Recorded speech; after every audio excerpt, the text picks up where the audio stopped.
Welcome back, my friends, to the show that never ends. Come inside, come inside. So that's how you feel. Dude, it's a song, man. What song? I don't know, it's some 70s prog rock thing, like ELP, Emerson, Lake, and... Lake Powell, man. I went there as a kid. It's in, Utah. It's awesome. Is it Powell or Palmer? I said Powell. Lake Powell. So anyway, welcome back, our friends, to the new Dad Rock, another episode. No, I wanted you to tell me the story you were telling me before we started turning this thing on. What was that story again about the music you listen to when you drive up north with your friend Kevin to go skiing? What music do you guys listen to in the car? Does he bring music?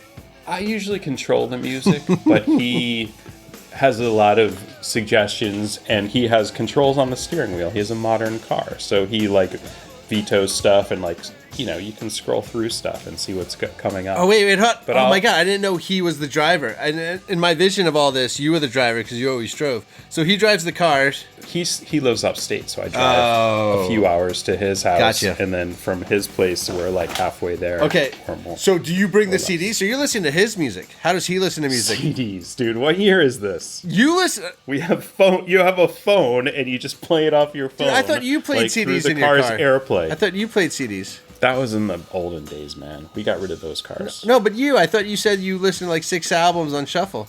Well, yeah, on my iPhone. Oh! I put 6 songs. 6 albums. 6 albums. Oh my God. Something like that. Oh, so that's just a self-imposed rule, your 6 album carousel.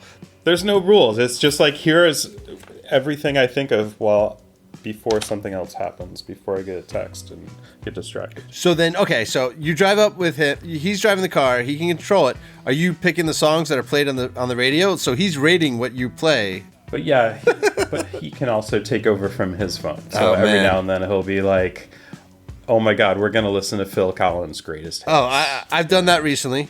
Yeah, no joke. And it's definitely a different vibe. The biggest hit, though, of course, is Scorpions' Worldwide Live. What? No joke. The live album by Scorpions, Worldwide Live. Really? And he picks that, or you pick that? It came on sometime, and the funny part is it's a live album. So Scorpions, as you may know, are German. So I did not know. Klaus Meine, the singer, has a bit of an accent to his English especially when he's screaming in the thralls of a song. It definitely has some unique characteristics, so it's fun to sing along. Wait, what was the big Scorpion song? I mean, they had so many. They had Blackout, Rock You Like a Hurricane, No One Like You. Rock Me Like a Hurricane. Yeah, I love that. That was a good roller skating song. The Scorpions, they had a bunch of songs. They had a bunch of really good songs, and they had a long career. At that point in their career, they were up to their 10th album or something. So they put out a live album. It's their greatest hits, and everyone buys it because song after song is just amazing. Why do you think they record it as a live album if it's the greatest hits? Or is that just every concert by then it become a greatest hits? I think it's a little bit of both. Sure. I don't think it's not one seamless show beginning to encore. Oh, right. Okay, cool. It's selected songs from different venues along the tour. So best performances and, a greatest hits package. Yeah, I mean, that always works. Comes up all the time. All right, so when did this come out? Because it was probably a little early for me, the Scorpions, right? Or it's contemporary with me? Well, Blackout and then Love at First Sting were 2 huge albums in the early 80s. I want to say 83, Yeah, 84. I'm 10 and 11 with no big brothers, yeah. So I think Worldwide Live, I feel like I bought Worldwide Live at the same time I bought I like this. Motley Crue Theater. Okay, whoa, okay. So is that 85? Sure. 80s? Oh, yeah. Anyway. It's right before I get into music, and I was friends with all the people who like a Kiss. They like this at the same time, right? I just didn't like any of this music. Like Judas Priest, with the same era, right? Yes, they're in the same era, but they also got popular off of a live album, Unleashed in the East, in 79, maybe 80. Oh, so super. Okay, yeah. So, but it was a greatest hits album again? Well, that's the thing.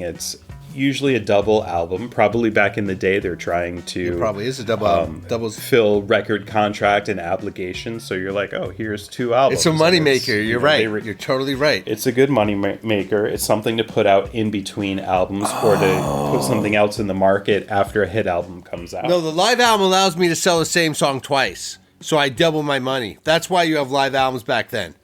And it makes sense recording-wise because you're fucking been practicing for so long. You want to, you have huge audiences. You're just so excited to play. Like, you just want to rock it. So it's going to be your best performances ever. And that's why you record a couple nights, probably in the same location. So this is all financial decisions, man. I mean, the band just wants to put out as much material as possible. Like, they eventually just want to play live all the time. So, like, the Grateful Dead bootlegs or the Fish Live vault you can buy. I mean, Young's doing this now. So, I mean, live is everywhere. Pearl Jam. Yeah, live is everywhere. It's kind of a good way to showcase bands, especially prolific bands. And we've talked about this in the past, especially in the 70s and into the 80s. If you wanted to hear an album, you had to go out and buy it. Yeah, for and sure. The price of a record has only doubled in the last 40 years. So that was a lot more of your disposable income, and you had to buy it. Like, every week you're going out and you're buying a record. You can just stream 7 albums on the way home from work because you said, oh, that sounds cool. Right. I mean, so distribution was harder back in the day, and buying things because you had to actually spend money. Now, right, how much, man... It's so obvious musicians make no money now, right? Like, I didn't pay anything for whatever, or I pay $15 a month to listen to music, or I go to YouTube and pay nothing and watch an ad. But there's no way musicians are making the same money they made for selling double live albums back in the 70s, right? Like, that's gotta be amazing. Like, I've just put out 30 songs. No, let's call it 20-something songs. All my best songs, like, all their fans are gonna buy it. Like, how big of sellers were these bands you were talking about, like Judas Priest, Scorpions? Oh, these were all million sellers. These were platinum-selling albums. Wow. I mean, you go back... I mean, not only in metal, but there were, like, Rush put out live albums after every 4 albums. They put out a live album, and they did that for 12... Like, they did that for, like, 12 albums over 15 years or something. Dude, we gotta do an episode on what Rush spent their money on, because I think that's gotta be truly Canadian, whatever they did. I don't even know. So anyway, let's just bookmark that.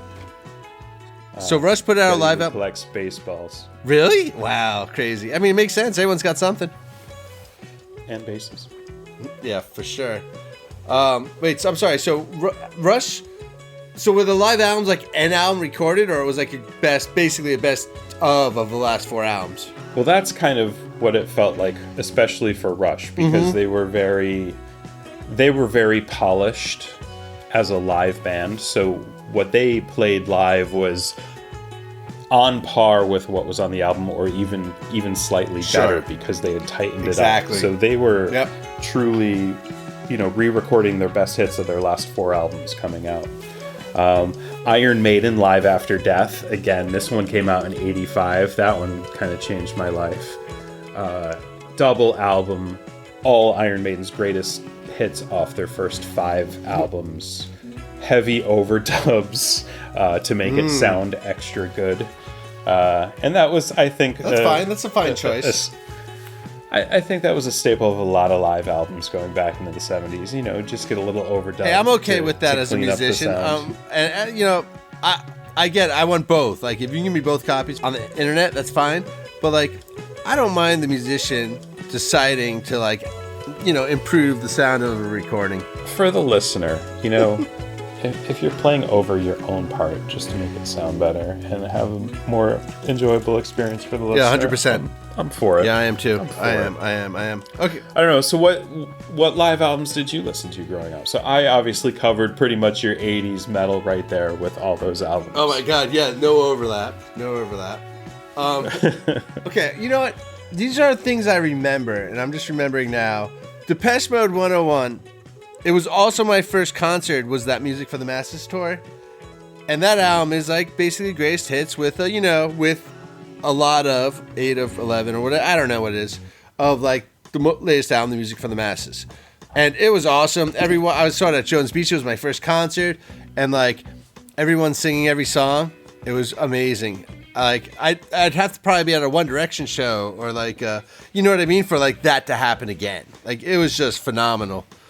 And so Depeche Mode 101 is huge for me as a live album. I remember Pulse by Pink Floyd, because you have to buy this double CD, but it was in a case that would blink for a while, the Pulse, but the battery died after 6 to 8 years, and I saw a lot of friends with dead Pulse.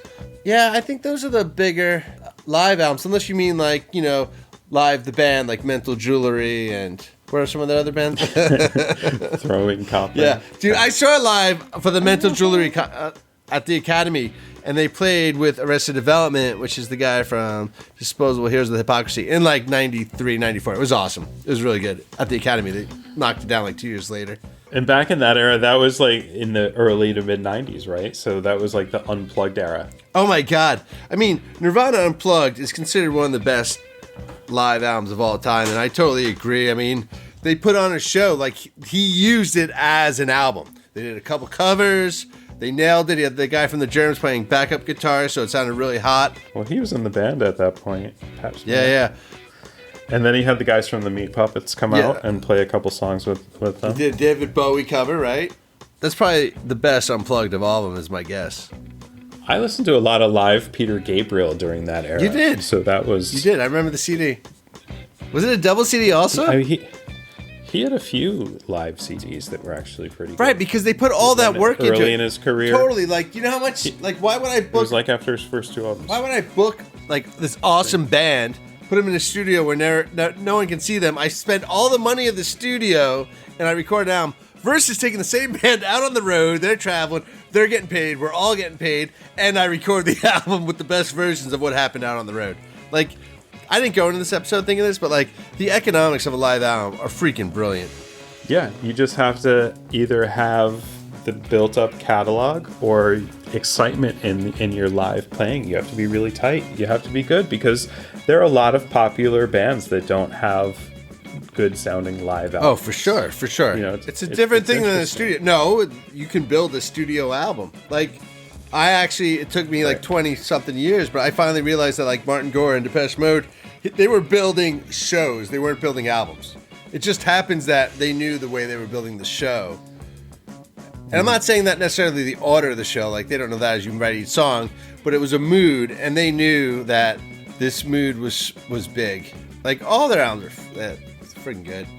A band could write the songs, then play live, or they could play all the songs live, then record, right? So, like, those are two different things. Bands that could write in the studio, then play the songs when they traveled, and bands that came up with songs, played them, like got fan feedback and stuff, and got better at them, and then record them.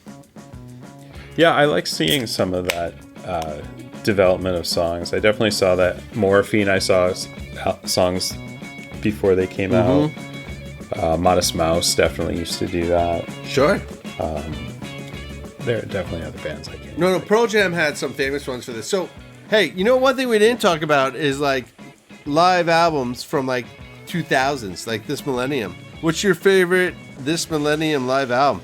Well, in the early 2000s, like the 2000s, that first decade, I feel like it was all like the iTunes sessions, or like little sessions where, like, the Daytrotter studio where you pop up and do like a 4-set gig. What is it? KCRW? Oh, yeah, very good, yeah. Morning Becomes Eclectic, sure, all that stuff. Sure.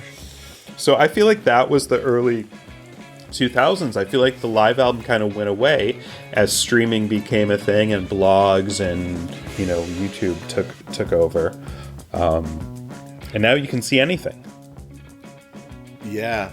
Right? Yeah. Well, I mean, like we talked before, you're like, you started this whole conversation by asking if live albums are dead. And I was like, they're not dead, they're just being streamed. And that's true. You can, any band you want, any obscure band you can think of. Any band. Find My a band. high definition video maybe not high definition. Of some of their shows somewhere. Well, not a show, but a practice. And, you know, I really hope live shows come back soon. Oh man, I'm super excited for the possibility of live shows. Though I just last night looked up like my Steve Malkmus and the OC's tickets. And like the Steve Malkmus ones at the Fillmore look like they've been totally declining and been refunded already. And I have my paper tickets. The only time I went to the Fillmore to buy live tickets, I have paper tickets I need money back for. But I want to see Steve Malkmus, even though he's also the band I've missed the most live too. Like I've had tickets to his and just never made it. But luckily I made that live show at the Great American Music Hall. I don't know, man, like 2013, 2014, where one of the first times he started doing like half of it was Pavement songs acoustically by himself. It was super sick. But again, that's not a live album. No, it'd be cool if they made a live album of that, dude. A lot of money for people. I'm saying they should make, yeah, but they probably didn't record it. I mean, I saw the video of it. He's done some Record Store Day live albums. Maybe not that, but I know there have been some other live sets that he has released. Well, I mean, so live sets, you mean bootlegs too? Like the Grateful Dead were the earliest. No, I mean like he'll put it out on vinyl for like a record. Oh, I see. Special release. Yeah. But okay, are bootlegs live albums? No, you know what? Let's say they're not. I don't think bootlegs are. I agree with you. Live albums are a cassette or an album, or in more likely cases, a double album. Sure. Rush, All the World's a Stage, Triumph, Scorpion. Stages, Iron Maiden, Live After Death. Okay, here's a quick question for you then. Kiss Alive. Yeah, dude, that is actually okay. So I looked up all these live albums before, like on like you know like you just search best live albums ever, and you click on the top 5 or 10 links. That's how I research the show. It's all make believe. If you're recent, you're not on this list. Like that's kind of how it goes. Yeah, like UFO is another one that's awesome. Yeah, but if you're a recent live album, like you're probably not on this, and like it, not everything's there. But what do you think the best double live album ever is? I don't know, like Peter Frampton. That's pretty good. Garth Brooks, man. And you know what the album was called? Double Live. It's like they didn't even name it. They're like, imagine we did. Check it out. Listen, a double live album. Oh man, that's amazing. How much money is that? It's like double, because we play all the songs we have that people care about live. Tell me your top 2 or 3 favorite live albums. Oh my god. Okay, so Depeche Mode 101, 100% first concert ever. Not whether recorded, but the songs, and I love that. You know what? There's a bunch of DJ albums I can't name, but I feel DJ albums are very often like just live. Jeff Magnum, he did a show, I forget what it's called, by himself of Neutral Milk Hotel. I think it's 99, called Jittery John's or something, or that's a brand of coffee that I used to drink. Jittery Joe, maybe? Yeah. I'll tell you the most listened to live shows I have. They're like B-sides of Pavement live shows. I have 1 or 2 Modest Mouse live shows. I feel there's a Cure album or 2, like Paris is one of them, or The Show's the other, I think. I think they released like 2 different live albums at the same time, and Paris Show. One is Paris, one is Show. And those are good. Oh, that was good. Yeah, and I listen to those. Oh my god, we missed the biggest one ever in the universe. The first sound by this band. They were also played... Jane's Addiction. Oh my god, no, we mentioned that one. We didn't miss it. That was good, though. No, they were in Bill and Ted's Excellent Adventure. They were the band before them in the Battle of the Bands. Their first album's a live album. Faith No More? I have no idea. No. Fishbone? No, one more guess. You are right there, dude. And it's not Powell or Palmer, but it's Primus! Primus' first album is called Primus Sucks, and it's all live, right? And they won that in a competition. So are there going to be any more live albums, or are we going to see a deluge of live streams that are then sent out there? No, it's totally live is dead, dead is live, right? Like there may never be live albums again per se. So you think live albums are dead? Right? Like, so live albums are the thing. The idea is you've communicated an experience that you recorded live and you're sharing it with other people asynchronously. So are live albums dead? Not at all. They've been reborn in live streams. I want to thank you listeners for joining yet again another episode of The New Dad Shop.